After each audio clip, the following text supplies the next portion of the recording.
Okay, so we are in Daniel chapter 1, and just as by way of recap, last week we began our series looking at the life of Daniel and his three friends, and this week we're beginning to look a little more in detail at how they lived. Now, if you weren't here last week, here's a little bit of a recap as to what we talked about. The situation that Daniel and his friends find themselves as they live in Babylon is very similar to the kind of situation that we find ourselves in. They lived in a world full of opportunities. They were at the center of what was going on in the world at that time. They were surrounded by cultures from all over the place. All of the world's literature, all of the world's elite was in that place. Everything was right at their fingertips. And they were going to learn everything there was to learn. They had the potential to rise to positions of power. That's why Nebuchadnezzar has brought them there. But it was a place where, despite all of these great opportunities and all of the knowledge that was there, it was a place that they just didn't fit in because they were exiles, exiled from their home. Their home was elsewhere. And so their faith was all of the time going to come into conflict with the world around them. The prevailing mood of where they lived wasn't in line with their faith. And so they had to work out, how on earth do we live in a world where we just don't fit in? And last week we looked at two ways where God was saying, don't be like this. There was two temptations which faced them and which face Christians today about how we live in the world. The first one was to withdraw completely from it. This is what some of them were doing. They were camped by a river. They were just staying there. They weren't intending to be part of where they lived. They were just going to be there for what they could get out of it, and then they would withdraw again. They looked at Babylon as an evil, wicked place, and they wanted as little to do with it as they possibly could. And the second temptation was exactly what Nebuchadnezzar was trying to do with these people, which was to absorb them into his society so that they lost their identity, they lost their distinctiveness, their faith was watered down to an incredible degree, and eventually, to become so indistinguishable from the world around them, they vanished. That was the other temptation. Exactly the same temptations we face in the world that we live in. Take on board a set of values which don't include God, make them part of you, make your morality defined by what goes on in the world around you, and slowly but surely disappear. If we go down that road, we might still say that we're Christians and we're his, but no one would know it by the way we act. And so we looked at the third way that God wanted his people to live. It wasn't to withdraw into a safe little bubble. It wasn't to be absorbed into the world. It was something different, and it was something much, much better. God sent them a letter through the prophet Jeremiah, and he said to them this. Essentially, he said, live. Make this place which I've taken you to your home. Live there. Don't be absorbed by it. Don't withdraw from it, because one day I will bring you home. But while you're there, live there and seek to make it flourish. So he said, seek the peace and the prosperity of the city. Pray to it. Pray to God for it, because if it prospers, you'll prosper. So they were being told, make the place where you live vibrant. Make it flourish in educational ways and ethically and spiritually and socially and artistically. Make it a brilliant place to live. That's what God told them. And that third path is the path that we are told to walk to. Christians are exiles in this world. We belong somewhere else. We belong with God. But in the meantime, we're called to live. Really live where God has placed us and seek to make where he has placed us flourish. So your workplace, your neighborhood, your home, we're supposed to make it flourish. This evening we're going to be looking at what it means to be salt and light in the world. It's very much connected with what we're talking about this morning. But before we get there, what we need to get in first is some unshakable convictions that Daniel and his friends had. They had two big ones, two convictions that we need to have as well if we're not going to withdraw from the world and we're not going to be absorbed by it. So, into Daniel chapter 1. And to start off with, we're going to investigate what we need as our first unshakable conviction, which will help us follow God in a world where we don't fit in. And to do this, to start off with, I just want to show you a picture. Here it is. Here is a picture. Now, immediately, that picture probably divides the room a little bit. Some of you will know exactly what this is, and I'm guessing it's just a couple over there. Did you guys see that? Okay, you did. Okay. So we all know it. I was going to say that if you know what this picture is, you're all on the verge of middle age, but I think that would insult Hannah and Omi amazingly, so I'm not going to do that. So that was the BBC test card. It was something which was from the day of three or four TV channels, a terrible time. And this is what the BBC would broadcast when they had no shows scheduled or something had gone wrong. You would turn on your TV, you would see this picture, you would hear a high-pitched voice, and that was it. That's all that would be there. And as a little boy growing up, I used to watch this. I was kind of expecting the little girl to move at some point. At other times, I was slightly freaked out by the clown, who's just a little bit scary. Other times, I would sit there and think, why would anyone start noughts and crosses like that? Because it just doesn't make sense for how you play the game. But above all, what that picture communicated to me was this: something had gone wrong. Those wonderful people who brought me shows like Play School and Pigeon Street and Bagpuss had failed. Based upon what I could see, it looked like they were not in control, couldn't provide what I needed, and maybe, and this was the most terrifying thing for me, maybe they weren't even there. Maybe TV was never coming back again. Based on what I could see, it looked like something had gone horrifically wrong. The reality, though, was a bit different. They were doing something that I just didn't understand. They had plans, they had a schedule, and I simply had to be patient and wait. And I normally got told to switch the stupid TV off. That's normally what happened. The reality was, in spite of appearances, the BBC still knew what they were doing. And that statement, with a little bit of a tweak, is one of the unshakable convictions that Daniel and his friends had. It was the conviction which would help them not be absorbed into the world. It would help them not withdraw from it, but it would make them live, and it would make them seek the peace of the city, and it would make them pray. They were utterly convinced of this. No matter what life looks like, God is completely in control. From a human perspective, they had every reason not to believe that. And without the insights that the Bible gives us, that's how it looks. So I just want you to look at Daniel chapter 1 and verses 1 to 3 to start with. Let's just look at it from a human perspective. Nebuchadnezzar has besieged Jerusalem. He's shown that he's stronger than the nation of Judah, and he's taken back home some of the nobility, members of the royal family. He's forced them to walk at least 500 miles. He's even walked into the Jewish temple, looked around, and used it as his own version of IKEA. He's taken whatever he wanted, and he's taken it back to his own temple. He's installed his own puppet king back in Judah. And now he's going to take those who he took to his own land, and he's going to enroll them in a program which is meant to just make them disappear. At this point, Daniel and his friends have no idea whether they will ever go home again. And in fact, Daniel is going to spend most of his life in Babylon. From a human perspective, it looks like God is either non-existent, or maybe a bit more scary than that, it looks like he's powerless. He couldn't protect his own people. He couldn't even protect his own house.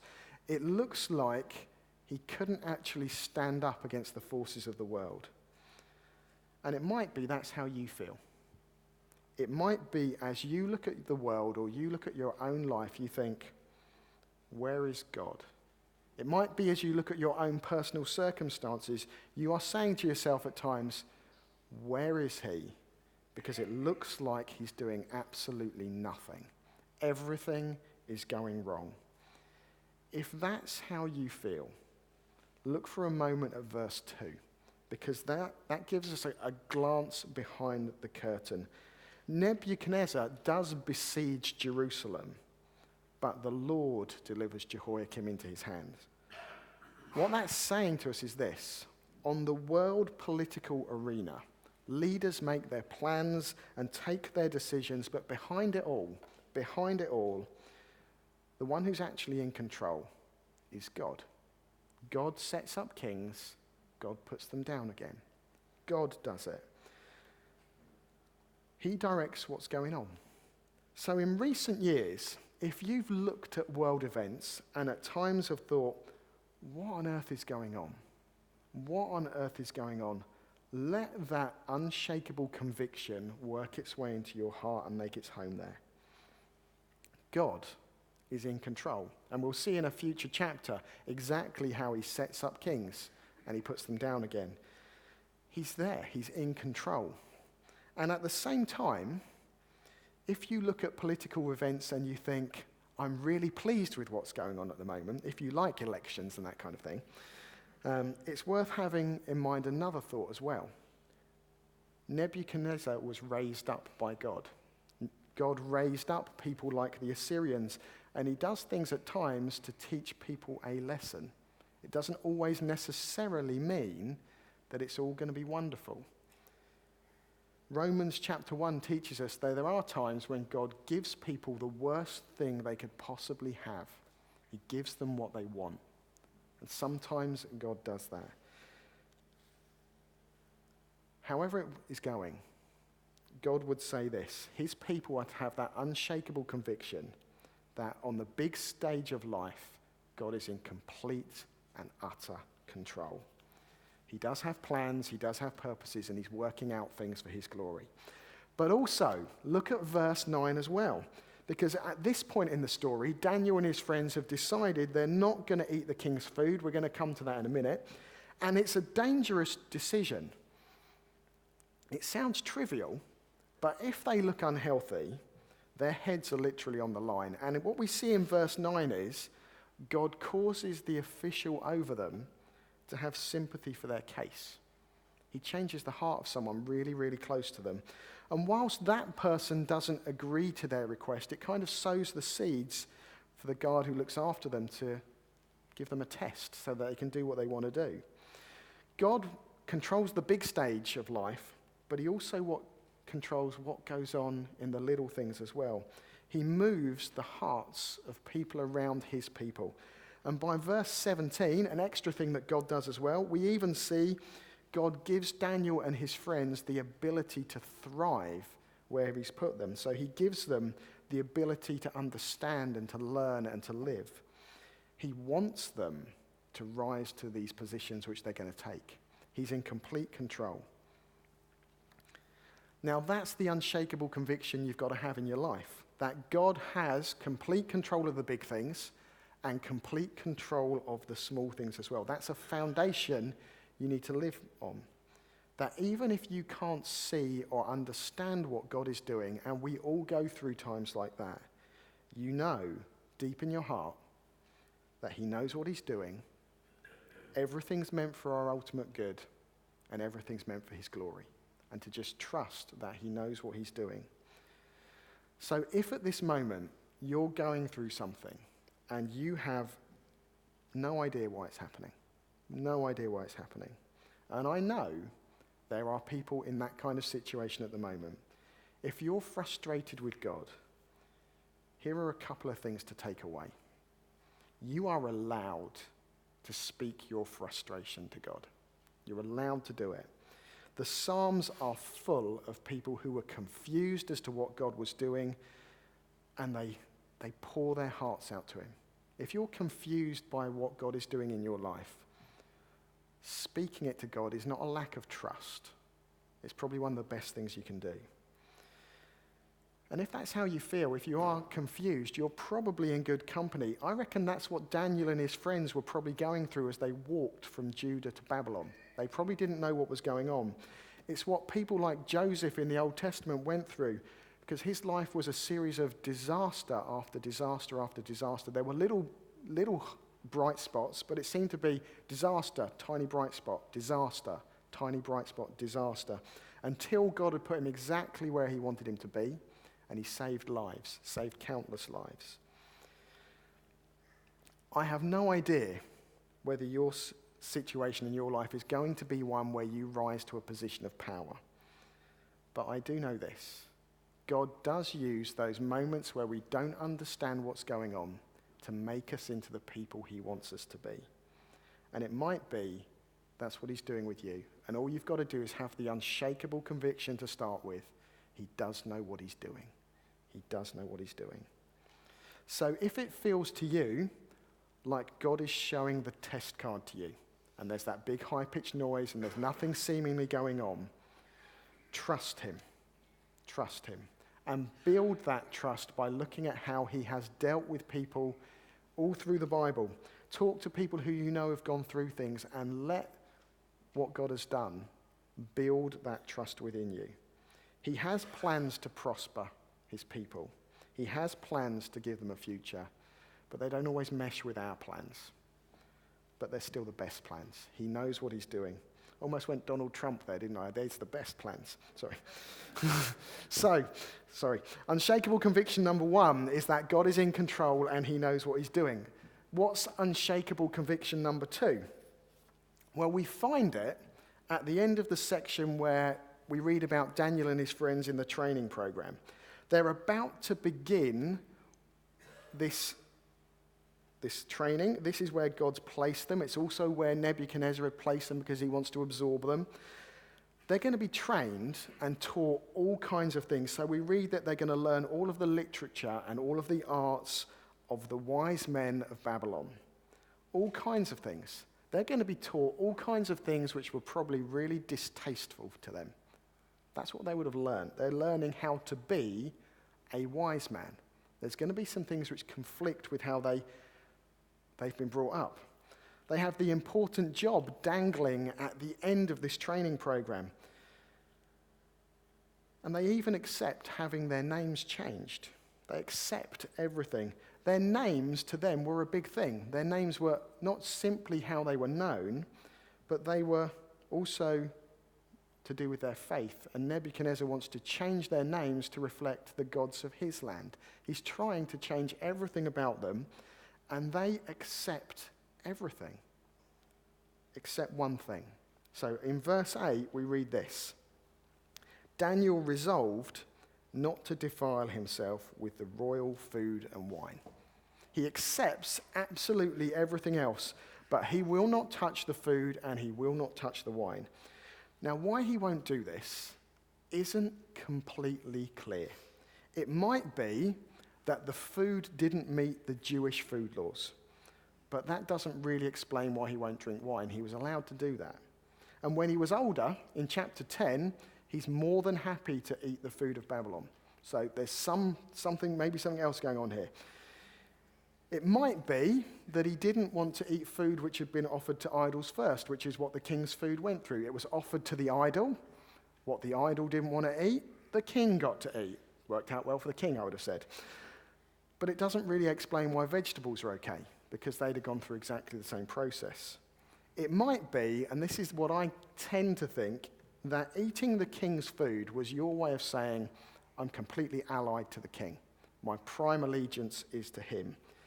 He was giving you what you needed to thrive, and so by eating it, you were saying, I depend on you, you give me everything I need. They were prepared to say, no, we don't depend on the king. We depend on someone else. But whatever the reason was, whether it was a merging of all of these things together, one thing's clear. They had a line that they just would not cross. They had decided to draw the line somewhere. These 4 guys were saying, I'll learn, I'll be involved, I'll take the job, you can change my name, but I won't move on this. It's a this far and no further. And they've decided in advance, this is the line. Before it happens, this is the line.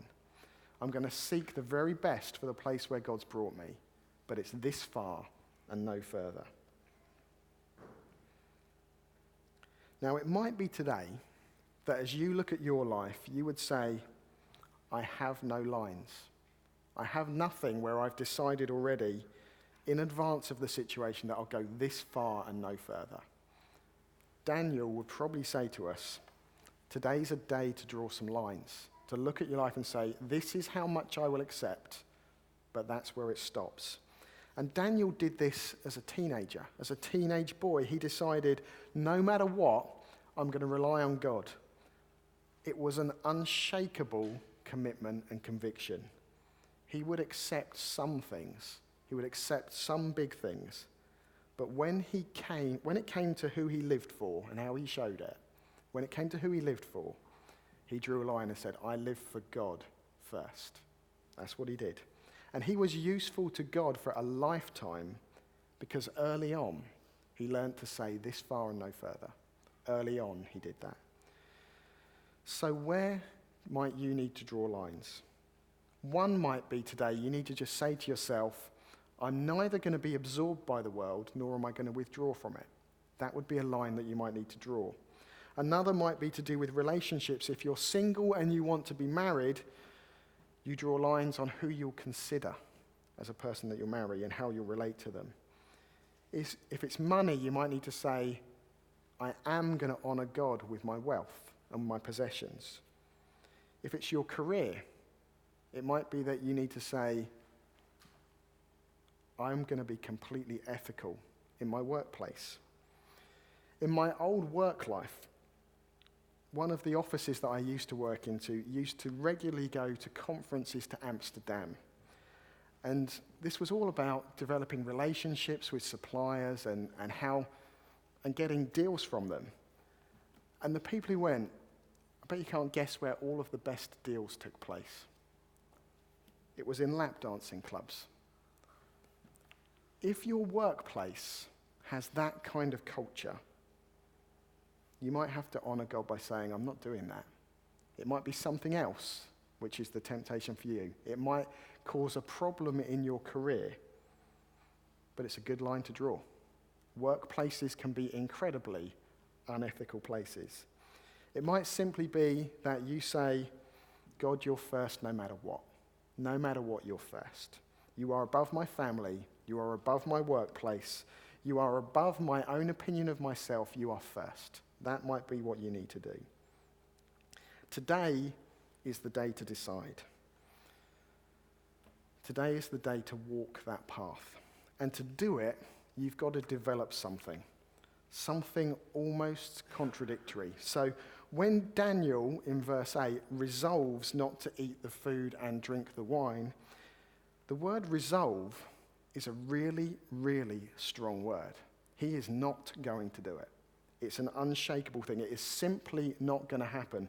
In his inner being, his desire to obey God is so strong, he is like Gandalf in Lord of the Rings when they're being chased by the Balrog, and he turns with steely determination, and you're all seeing Ian McKellen, if you've seen the film at the minute, and he shouts, "You shall not pass." He's committed at that moment to facing whatever comes next. Nothing will change him. Nothing will move him. That's the kind of commitment Daniel had. That's the kind of commitment that we need to have. You shall not pass. Nothing will move you. And yet at the same time, whilst being inwardly Gandalf and saying, this is not going to happen, outwardly you have to be polite and persuasive. You have to be Sergeant Wilson. So what we then see is Daniel in verse 8, he's resolved, he is not going to do it, but he asks permission. He asks the person who gives him the food, he asks the guard for a test. He is deeply polite and deeply persuasive. He picks his battles. Would you mind awfully if I didn't eat that food? He has the inner resolve of Gandalf and the outward politeness of Sergeant Wilson in Dad's army. But they're blended in such a way that his resolve doesn't lead him into a conflict where he just withdraws from the world. His politeness actually has a bit of backbone, which Sergeant Wilson never had, and and was just absorbed by his world, he's able to blend them so that the resolve and the charm go together to enable him to honor God. In a world where you don't fit, where you might have to make tough decisions at work, that's the way through it. Inner resolve that will not move, and incredibly polite persuasion. He doesn't simply demand his own way. He doesn't say, I will not eat this. He doesn't pathetically say, I really wouldn't like to eat this, you know. It is frightfully defiling. I'm trying not to do Sergeant Wilson impressions. No, he is a mixture of deep humility and granite-like resolve. He's going to honor God and he's going to win people. Does he start to remind you of anyone? Someone with a granite resolve and deeply compassionate towards people. Someone who wants to honor God, yet will deal with people gently and compassionately. Daniel's example about living in a world where you don't fit in points us towards Jesus' example. Jesus was determined to honor God in everything that he did. His compassion drove him to lay his life down for people. He's the example to follow. Daniel's the example, Jesus is the example to follow. And as we close, let's just look at where Daniel ends up, because in verse 21, we just get a verse which says how the book's going to end, actually. Daniel remained there until the first year of King Cyrus. That's decades later. He spends most of his life there. And the story is that he gets to influence Nebuchadnezzar, and he gets to influence kings and leaders. He's a man of incredible influence because he knows where to draw the line, but he's also persuasive. And that's the kind of life God calls us to. But it might be, as I say that, you think to yourself, I'm not Daniel. I'm not going to influence a nation. When I resolve to do something, it's not going to lead to me having the ear of those in power. It might be what you say. You might even think it doesn't even really impact the lives of those around me. My standing for Jesus is essentially meaningless. That might be what you think. I want to say it's not. There's an old film, It's a Wonderful Life. And in that film, a desperately frustrated businessman on the verge of suicide is shown by an angel what the world would have been like if he never, ever existed. And he realizes something. He has been far more influential than he ever dreamed. If you decide to trust God, even though you don't know what he's doing, if you decide to honor him and make that cast iron resolve that you're not going to move no matter what, and you're going to try and win people by being brilliantly persuasive, I'm convinced of something. In eternity, you will see the influence that you had. God will almost take you to a film and show you what you did. If you work in junior church and you sometimes think, that associate pastor's kids are a pain in the neck, I'm not getting through to them at all. You might think that. You may be the ones that plant the seeds for a next Billy Graham. You might be the ones who do that. If you work in the healthcare profession, your compassionate way of dealing with people may speak to thousands that you never realized. If you are a stay-at-home mum and you look after children, you might instill a passion for God within them. If you're a pensioner who isn't as mobile as you once were, your wisdom may shape the people that you talk to in ways that you don't realize, and your prayers may break through in ways that no one else's can. You do more than you realize. So when the test card seems to be on from God, decide in advance that you're going to trust him. Decide that there are certain lines you will not cross. Decide that you will love people and resolve to pursue them with compassion, and trust that one day you will see the difference that you made. Going through the Bible, Daniel changed a king. Joseph saved his family and a nation, and both of them have influenced us being here. When Joseph was thrown into a pit and then sold as a slave, What he did there, how he lived, has influenced us. Just think about that when you look at your life and think, I don't count, because you do. It could be that you are just like Daniel, and in 3,000 years, or however long, one day you'll get to see it. Let's pray.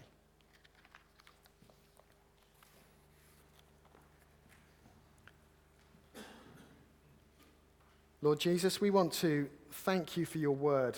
We want to thank you that you are the prime example of someone who has that granite-like resolve and an incredible compassion. And we ask that in our world, where we're tempted to not trust you or to be absorbed by it or withdraw from it, that you would show us today where we need to draw the line. You would teach us how to trust you. And you might begin to give us a glimpse of the impact that we might have made for you. So help us, we pray, as we go from here. Help us not just to think of Daniel as a series of stories about how some people lived hundreds of years ago, but examples for us as to how we should live. Help us learn from them and put what we learn into practice. And we ask this in your name. Amen.